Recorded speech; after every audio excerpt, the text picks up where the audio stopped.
There was a time when thinking was sacred, when to pause, to question, to reflect was a mark of wisdom, not weakness. But today, silence has become unbearable. Every gap in our attention must be filled, every thought replaced with noise, every question buried under convenience. We live in a world that talks endlessly, yet says almost nothing. And so, quietly, almost unnoticed, thinking has died. But how did this happen? And what does it mean to live in a time when thought, the very essence of what makes us human, is disappearing? If you find yourself craving the kind of conversations that make you uncomfortable in the best way, the kind that wake you up, then take a moment to like this video, share it with someone who still believes in thinking, and subscribe. Your engagement helps keep thoughtful dialogue alive in a world that's slowly forgetting how to think. Leave a comment too. I'd love to know what thinking means to you. Socrates once said, "The unexamined life is not worth living."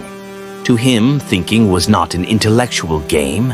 It was the act of being truly alive, of standing before reality and asking, what is true? What is good? What is worth living for? But that kind of reflection requires time, solitude, and courage. 3 things the modern world has made nearly impossible. Hannah Arendt, one of the 20th century's great political philosophers, feared something more terrifying than ignorance. She called it thoughtlessness, a condition where people stop thinking not because they are stupid, but because they are busy, obedient, distracted, and numb. She warned that this thoughtlessness is what allows ordinary people to become part of extraordinary evils, to follow, to comply, to stop asking why. Look around you. The symptoms are everywhere. We consume opinions instead of forming them.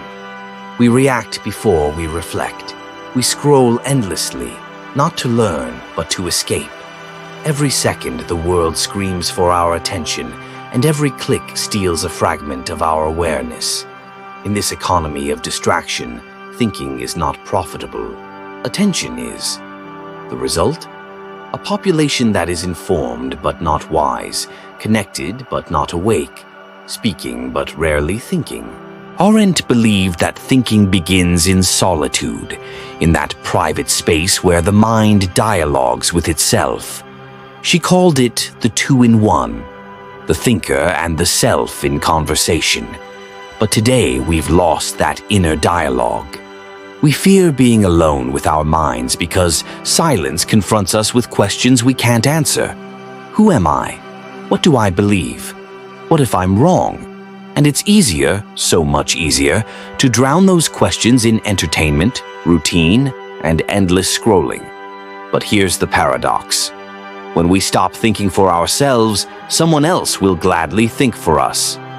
Algorithms, politicians, influencers, systems built not to enlighten us, but to use us.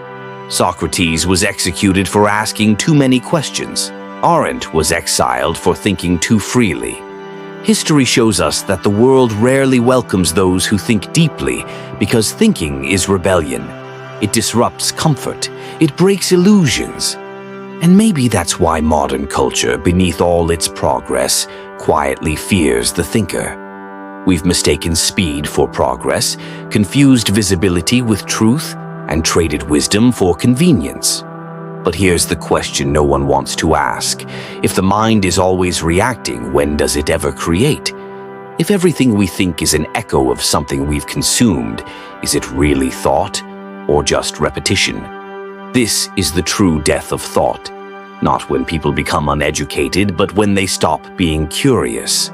When they no longer see thinking as something sacred, but as something optional. Yet even now, the death of thought is not irreversible, because thought doesn't die all at once. It fades, and anything that fades can be rekindled. It begins when one person, you perhaps, decides to pause, to sit in the quiet, to ask a question no one around them is asking.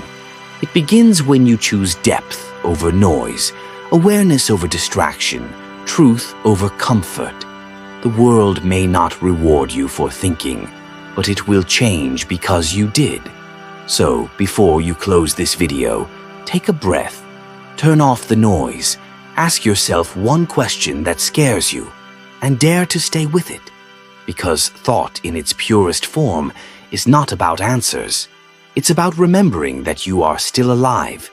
If this spoke to you, subscribe, share it with someone who still believes in thinking, and keep that dialogue alive, both in the world and within yourself.